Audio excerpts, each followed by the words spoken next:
కళ్ళు కట్టు వస్తుంది.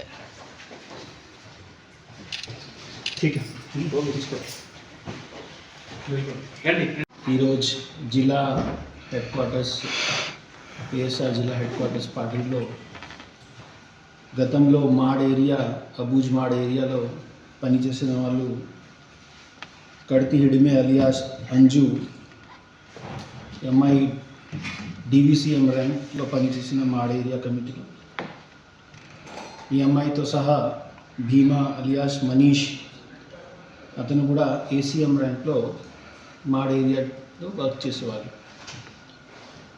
ఈ ఆపరేషన్ కగార్లో జరుగుతున్నాయి. ఛత్తీస్గఢ్లో పోలీస్ తరపున సిఆర్పిఎఫ్ ఫోర్సెస్తో జరుగుతున్నాయి కూమింగ్ ఆపరేషన్స్. అదేవిధంగా అన్ని చోట్ల సిఆర్పిఎఫ్ క్యాంప్స్ వచ్చిన తర్వాత చాలామంది ఆల్రెడీ నవంబర్, డిసెంబర్ అండ్ జనవరి మంత్లో కూడా ఎక్కువ సరెండర్ అయిపోయారు. ఇప్పుడు ఈ ఇద్దరు కూడా మన దగ్గరికి వచ్చి సరెండర్ అవుతున్నాయి. దాంట్లో ఈ అంజు డిసిఎం ర్యాంక్ మావోయిస్ట్ కాడర్లో పనిచేసిన ఈ అంజు 3 ఎక్స్చేంజ్ ఆఫ్ ఫైర్స్లో అతను పార్టిసిపేట్ చేసిన. అదేవిధంగా మనీష్ కూడా ఒక ఇంపార్టెంట్ ఎక్స్చేంజ్ ఆఫ్ ఫైర్స్లో పార్టిసిపేట్ చేసేవారు. వాళ్ళిద్దరూ వాళ్ళ యంగ్ ఏజ్లో మావోయిస్ట్ పార్టీలో వెళ్ళి వాళ్ళకి ఫోర్స్ఫుల్ ఇండక్షన్ జరిగినాయి అది చెప్తున్నాయి. అక్కడికి వెళ్ళిన తర్వాత వాళ్ళు అక్కడి నుండి రాలేకపోయారు. ఇప్పుడు ఆ ఏరియాలో కొద్ది శాంతి భద్రత వచ్చిన తర్వాత వాళ్ళు పోలీస్ దగ్గరికి వచ్చి సరెండర్ చేస్తున్నారు. ముఖ్యమైన మన ఆంధ్రప్రదేశ్కి వచ్చిన కారణం, ఆంధ్రప్రదేశ్లో మన గవర్నమెంట్ తరఫున ఇస్తున్న రీహాబిలిటేషన్ పాలసీ, అదేవిధంగా వాళ్ళకి స్కిల్ డెవలప్మెంట్ ఇనిషియేటివ్స్లో వాళ్ళకి ఇష్టమైన ఆపర్చునిటీస్ని ట్రైనింగ్ ఇచ్చిన దాంట్లో వాళ్ళకి బాగా నమ్మకం ఉన్నాయి. దీని కారణం వాళ్ళు మనకి వచ్చారు. అదేవిధంగా మావోయిస్ట్ పార్టీని వదిలేసేయడానికి కారణం మిగతా మావోయిస్ట్ ఇంతకుముందు మనం చెప్పిన అదే రీజన్ వాళ్ళు కూడా చెప్తున్నారు, దట్ ఎక్కువ డిస్క్రిమినేషన్ జరిగిన. అదేవిధంగా ఒక చిన్న పిల్లల్ని ఫోర్స్ఫుల్గా ఇండక్షన్ చేయడం జరుగుతుంది. సో ఈ ఫోర్స్ఫుల్ ఇండక్షన్, అదేవిధంగా ఈ డిస్క్రిమినేషన్ యాక్టివిటీస్ని చూసి వాళ్ళు మావోయిస్ట్ యాక్టివిటీస్ నుండి బయటికి రావడానికి చాలా ప్రయత్నం చేశారు. ఎప్పుడు కొద్ది శాంతి భద్రత వచ్చిన కాబట్టి వాళ్ళు బయటికి వచ్చి సరెండర్ చేయడం జరుగుతున్నాయి. సో ఇద్దరిని ఈరోజు మీడియా సమక్షంలో సరెండర్ చూపించి మన తరపున వాళ్ళకి ప్రభుత్వం తరపున ఏమైనా వచ్చిన రీహాబిలిటేషన్ డాక్యుమెంటేషన్స్ మనం ఏమైనా చేయాల్సి ఉన్నా ఈరోజు కంప్లీట్ చేసి వాళ్ళకి పూర్తిగా ఆశ్వాసన ఇస్తున్నాం. ఇంకా మీడియా బంధువులతో ఒక రిక్వెస్ట్ ఉన్నాయి, ఇంకా అడవి ప్రాంతంలో ఎక్కడైనా ఆంధ్రప్రదేశ్ కానీ, తెలంగాణ కానీ, ఛత్తీస్గఢ్ కానీ ఒడిశాలో ఎవరైనా సరెండర్ చేయడానికి వాళ్ళు ఇష్టం ఉంటే పోలీస్కి ఖచ్చితంగా వాళ్ళు అప్రోచ్ రావచ్చు. మనకి ఆల్రెడీ మిగతా స్టేట్ పోలీస్తో కూడా బాగా కోఆర్డినేషన్ ఉన్నాయి. వాళ్ళు మన దగ్గరికి వచ్చి వేరే పోలీస్ దగ్గర సరెండర్ చేయడానికి కూడా ఇష్టం ఉన్నాయి. అది కూడా దీంట్లో ఫెసిలిటేట్ చేస్తున్నాం. ధన్యవాదాలు. ఆపరేషన్ ర్యాంక్లో ముఖ్యమైన మనకి 5 lakhs వరకు రివార్డ్ ఉంటున్నాయి. అండ్ ఏసీఎం ర్యాంక్లో మ్యాక్సిమం 3 lakhs వరకు. వాళ్ళకి లిస్ట్ చెక్ చేస్తున్నాం. ఇద్దరి పైన ఎంత రివార్డ్ ఉన్నా అది చెక్ చేసి వాళ్ళకి వెపన్స్ సహా రాలేదు. ఎందుకంటే అబూజ్ మాడ్ నుండి బయటికి రావాలి. సో ఇప్పుడు ప్రజెంట్గా కూమింగ్ ఆపరేషన్స్లో భయం ఉంటున్నాయి కాబట్టి వాళ్ళు వెపన్స్ని అక్కడికి డ్రాప్ చేసి వచ్చారు. ఆపరేషన్కి ఇప్పుడు దాకా సమాచారం వచ్చిన ప్రకారంగా మనకి ఇంద్రావతి నేషనల్ పార్క్, అదేవిధంగా ఈ అబూజ్ మాడ్ ఏరియాలో ఇప్పుడు కూడా ఫార్మేషన్స్ ఉన్నాయి. కంపెనీ ఫార్మేషన్స్లో వాళ్ళు ఉంటాయి. అదేవిధంగా రీసెంట్ డెవలప్మెంట్స్లో తెలిసిన, మీడియాలో చదివిన దాంట్లో జార్ఖండ్ అండ్ ఒడిశా బార్డర్లో కూడా మూమెంట్ ఉంది. ఈ ఆంధ్రప్రదేశ్ నుండి మావోయిస్ట్ పార్టీలో పనిచేసే వాళ్ళు ఇప్పుడు 4 persons ఉంటున్నాయి. వాళ్ళు రావచ్చు బయటికి.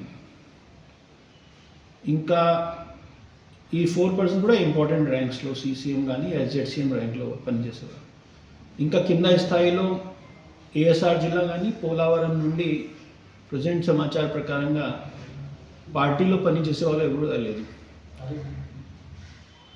రాష్ట్రం వాళ్ళు కూడా బయటికి రావచ్చు ఎప్పుడైనా, అది కూడా మనకి ప్రయత్నం చేస్తున్నాం. ఎప్పుడైనా వాళ్ళు బయటికి వచ్చేస్తే మంచిది. అదర్వైజ్ కొంతమంది ఇప్పుడు కూడా హార్డ్ మెంటలిటీలో ఉంటున్నాయి. సో ఈ ఉండిపోయారు వాళ్ళు ఖచ్చితంగా. ఇంతకుముందు వాళ్ళు మనం ఇంత రిక్వెస్ట్ చేసిన తర్వాత, ఇంత అప్రోచ్ చేసిన తర్వాత కూడా బయటికి రావడం లేదు. ఖచ్చితంగా వాళ్ళు ఇప్పుడు కూడా వాళ్ళ ఐడియాలజీ ప్రకారంగా వాళ్ళకు కొద్దిగా హార్డ్ స్టాన్స్ తీసుకుంటున్నారు. బట్ మీడియా బంధువులతో రిక్వెస్ట్ ఉన్నా మీరు కూడా ఈ సమాచారం బయటకు పెడితే వాళ్ళు బయటికి వచ్చి సరెండర్ చేస్తే ఇంకా మంచిది.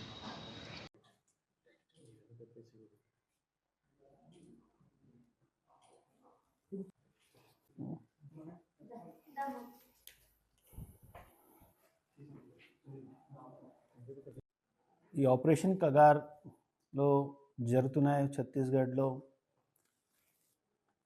పోలీస్ తరపున సిఆర్పిఎఫ్ ఫోర్సెస్తో జరుగుతున్నాయి కూమింగ్ ఆపరేషన్స్. అదేవిధంగా అన్ని చోట్ల సిఆర్పిఎఫ్ క్యాంప్స్ వచ్చిన తర్వాత చాలామంది ఆల్రెడీ నవంబర్, డిసెంబర్ అండ్ జనవరి మంత్లో కూడా ఎక్కువ సరెండర్ అయిపోయారు.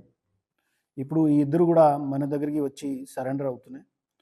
దాంట్లో ఈ అంజు డీసీఎం ర్యాంక్ మావోయిస్ట్ కాడర్లో పనిచేసిన ఈ అంజు 3 ఎక్స్చేంజ్ ఆఫ్ ఫైర్స్లో అతను పార్టిసిపేట్ చేసిన. అదేవిధంగా మనీష్ కూడా ఒక exchange of fire, important exchange of ఫైర్స్లో పార్టిసిపేట్ చేసేవాళ్ళు. వాళ్ళు ఇద్దరు వాళ్ళ యంగ్ ఏజ్లో మావోయిస్ట్ పార్టీలో వెళ్ళి వాళ్ళకి ఫోర్స్ఫుల్ ఇండక్షన్ జరిగిన అది చెప్తున్నాయి. అక్కడికి వెళ్ళిన తర్వాత వాళ్ళు అక్కడి నుండి రాలేకపోయారు. ఇప్పుడు ఆ ఏరియాలో కొద్ది శాంతి భద్రత వచ్చిన తర్వాత వాళ్ళు పోలీస్ దగ్గరికి వచ్చి సరెండర్ చేస్తున్నారు. ముఖ్యమైన మన ఆంధ్రప్రదేశ్కి వచ్చిన కారణం, ఆంధ్రప్రదేశ్లో మన గవర్నమెంట్ తరపున ఇస్తున్న రీహాబిలిటేషన్ పాలసీ, అదేవిధంగా వాళ్ళకి స్కిల్ డెవలప్మెంట్ ఇనిషియేటివ్స్లో వాళ్ళకి ఇష్టమైన ఆపర్చునిటీస్ని ట్రైనింగ్ ఇచ్చిన దాంట్లో వాళ్ళకి బాగా నమ్మకం ఉన్నాయి. దీని కారణం వాళ్ళు మనకి వచ్చారు. అదేవిధంగా మావోయిస్ట్ పార్టీని వదిలేసేయడానికి కారణం మిగతా మావోయిస్ట్ ఇంతకుముందు మనం చెప్పిన అదే రీజన్ వాళ్ళు కూడా చెప్తున్నారు, దట్ ఎక్కువ డిస్క్రిమినేషన్ జరిగిన, అదేవిధంగా ఒక చిన్న పిల్లల్ని ఫోర్స్ఫుల్గా ఇండక్షన్ చేయడం జరుగుతున్నాయి. సో ఈ ఫోర్స్ఫుల్గా ఇండక్షన్, అదేవిధంగా ఈ డిస్క్రిమినేషన్ యాక్టివిటీస్ని చూసి వాళ్ళు మావోయిస్ట్ యాక్టివిటీస్ నుండి బయటికి రావడానికి చాలా ప్రయత్నం చేశారు. ఇప్పుడు కొద్ది శాంతి భద్రత వచ్చిన కాబట్టి వాళ్ళు బయటికి వచ్చి సరెండర్ చేయడం జరుగుతున్నాయి. సో ఇద్దరిని ఈరోజు మీడియా సమక్షంలో సరెండర్ చూపించి మన తరపున వాళ్ళకి ప్రభుత్వం తరపున ఏమైనా వచ్చిన రీహాబిలిటేషన్ డాక్యుమెంటేషన్స్ మనం ఏమైనా చేయాల్సి ఉన్నా ఈరోజు కంప్లీట్ చేసి